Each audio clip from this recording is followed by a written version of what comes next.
I like it. I like it. That's my shit. So we do have some big news in relation to Mike from Love Island. His hearing has taken place and the results are in.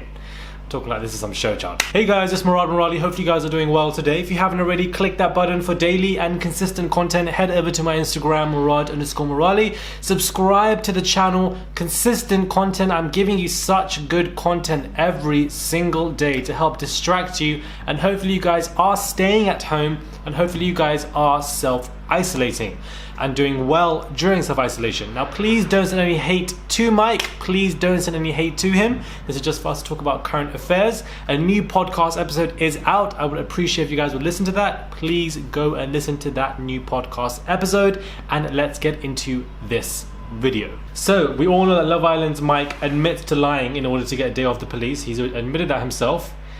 Well, the hearing definitely took place between, Mike and these individuals. And Mike Boateng, who wore a black suit, white shirt and black tie for the video conference hearing, admitted that he had lied to his supervising officers when he returned from a holiday to New York on 6th of December. Merseyside Police Chief Constable Andy Cook, who chaired the hearing, said Boateng sent a message to a colleague telling him he had problems with his flight and would be unable to work a shift on 7th of December. He returned to work the day after but continued to lie when asked for proof about his delay, which he claimed was due to a mix-up by British Airways, the hearing was told. Representing the reality star who resigned from the force in December 2019, Judy Khan QC said he accepted his conduct amount to gross misconduct, but said there were clear mitigating circumstances. She said Mr. Boateng joined the police on January 3rd, 2017. He had, at the time, the best of intentions in joining the force, wanting to overcome some of the negative attitudes between his community and the police force. It is unfortunate that very early on in his training he experienced incidents which caused him very serious concerns. She said Boateng had been mistaken by superior officers for a footballer with the same name, who had been convicted of match fixing. Ms. Khan continued, Mr. Boateng was made to stand next to a computer by his superiors for comparison with that individual because it was thought he was that person. She added that during a role-play exercise in training, he was called a gorilla by another trainee, who later said the remark had been made in the heat of the moment. She added, Mr. Boateng's clear impression was that he was being treated differently to fellow recruits and that persisted beyond his training. He was said to have felt victimized and more closely scrutinized by colleagues and required time off for depression as a result. In December 2018, she said he was facing 2 allegations which he denied and which were subsequently dropped, and was also under scrutiny for his sickness record. Ms. Khan said when Boateng from London returned from New York, he was experiencing jet lag and felt unfit for duty, and that he acted in a way which was wholly out of character for him, saying he lied out of panic. Okay, lawyer? Okay, Miss How to Get Away with Murder? Okay, Miss Annalise Keating? Ms. Khan provided a number of character references to the hearing for Boateng. Mr. Cook ruled, the result is, he ruled that the 24-year-old had breached police standards of professional behavior for honesty and integrity and discreditable conduct. But he said it was clear the former officer was suffering from stress and he had still been a serving policeman. Therefore, the sanction would be a final written warning rather than a dismissal.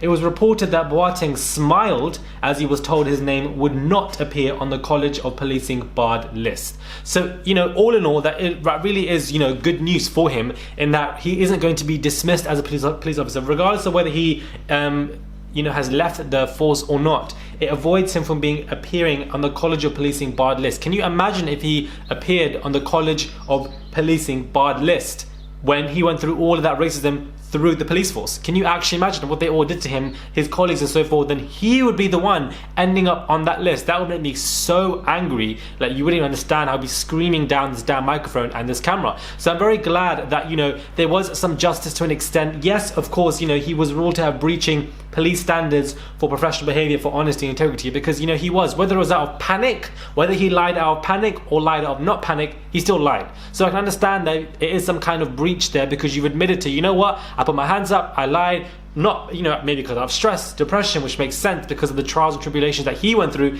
but it doesn't change the fact that he still lied. Therefore, there has to be some kind of accountability from him, which there 100% is, and some kind of judgment and punishment to an extent. Although, to be honest with you, I also feel like, regardless of whether you lied or not, you can still see that the lie perhaps was rooted in the amount of stress that he went through as an individual, and therefore shouldn't have received any sanctions at all. That's the other perspective, and one that I'm leaning to, but you have to look at it from different perspectives. You must. That is how you create like concordant kind of conversations about situations like this.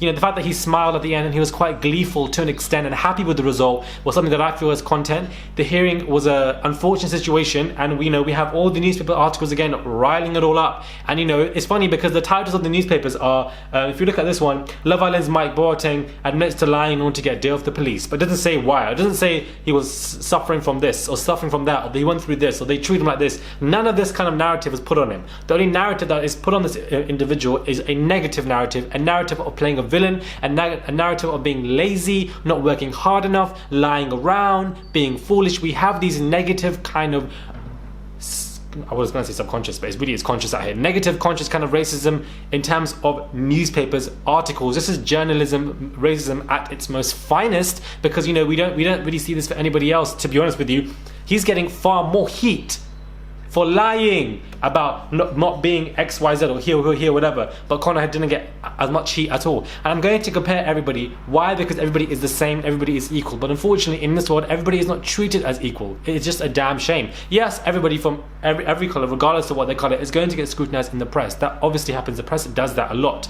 However, some people get it more than others. And I find that to be interesting. Very, very interesting. But this is good news for Mike. It's not entirely good news. He didn't get off a clean slate. In the world, to be honest with you, with how racist judiciary systems also are, I'm not entirely surprised. But, they were able to see that, he was stressed. He was going through a lot. This is what was going on. The lawyer who was helping him, I assume, was a good lawyer as well, because she clearly was keeping things intact. To be honest with you, it is a bit of an easy case, and I'm not saying easier said than done, because I'm not a lawyer. However, there is a lot of ammunition for Mike's side and for what he went through.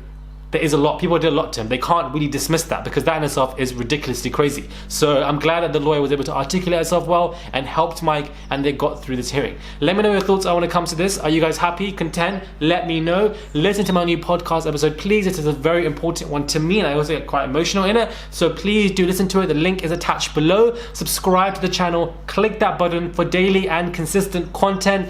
Daily and consistent. I think I've literally gained like 1,000 subscribers in like 3 days. It's actually crazy. So thank you so much, and welcome new subscribers. Welcome. And I'll catch you guys soon for another video.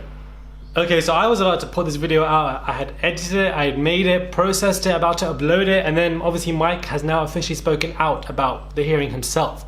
Mike says, today I had my final hearing regarding gross misconduct while serving at Greater Manchester Police. As you are aware, over the past 4 months, I have been subjected to public scrutiny. This involved members of the press harassing my family and friends, and my public image being tainted through lies created by the press. Before today's hearing, the majority of the allegations I faced were dropped. I have now been cleared of all false allegations, as well as being able to resume work with public service, including the GMP should I choose to. This has been a culmination of over 3 years of mistreatment, and now that all allegations have been dropped, this entire ordeal has come to an end. I give all glory to God. I would like to thank Judy Khan, Sahar Hanford, Terry McMillan, and my family for their support and help during this time. To anyone facing any kind of injustice, please never give up. The truth will always come out. Damn. So yes, he's been cleared of all false allegations. So everything has been cleared completely, and I'm happy that I've spoken out. And I'm happy that I did it at a point where I was just about to upload the video, so that now I can add his part to this video as well, and you guys can enjoy this part as well.